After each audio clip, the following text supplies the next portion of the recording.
Bertie market में मौजूद हूँ।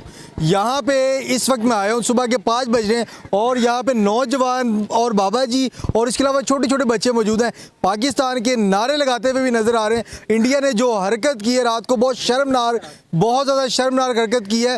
रात के अंधेरे में तकरीबन 1:08 पे जो उसने पाकिस्तान को टारगेट किया, पाकिस्तान के 3 शहरों को रात के 1:08 पर टारगेट किया। उसमें टोटली आज़ाद कश्मीर, मुरीद के और बाबरपुर में जो है उन्होंने मिसाइल दागे भारत ने, लेकिन उसके बाद पाकिस्तान ने जो है मुंह तोड़ जवाब दिया। हमारी अफवाज ने, हमारी अवाम भी मौजूद है, इनसे बात करते हैं और पूछते हैं कि भारत की शर्मनाक हरकत पे क्या पैगाम देते हैं भारत को। अस्सलाम वालेकुम।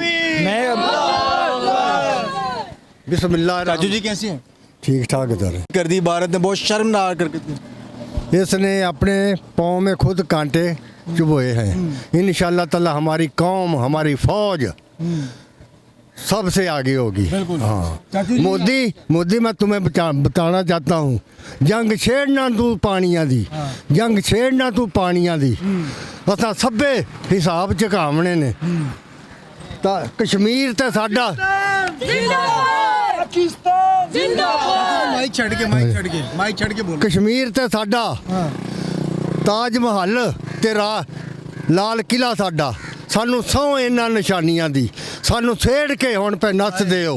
100 ते सही पाकिस्तानियां दी। सानू 100 ते सही पाकिस्तानियां नो। क्या बात है बाबा यार, इतनी शर्मनाक हरकत की बेटा। अजय आप आगे आ जाओ। इतनी शर्मनाक हरकत की इंडिया की जानिब से जो रात के तकरीबन 1:08 पे की। मैं ये कहता हूँ वो बुज़दिल हैं। अगर उनमें हिम्मत थी तो वो दिन के टाइम हमला करते। रात को तो सब सोए होते हैं, उनको पता है रात को हमेशा गीदड़ हमला करते हैं, ठीक है। शहर दिन को हमला करता है, ठीक, और उसको हम जवाब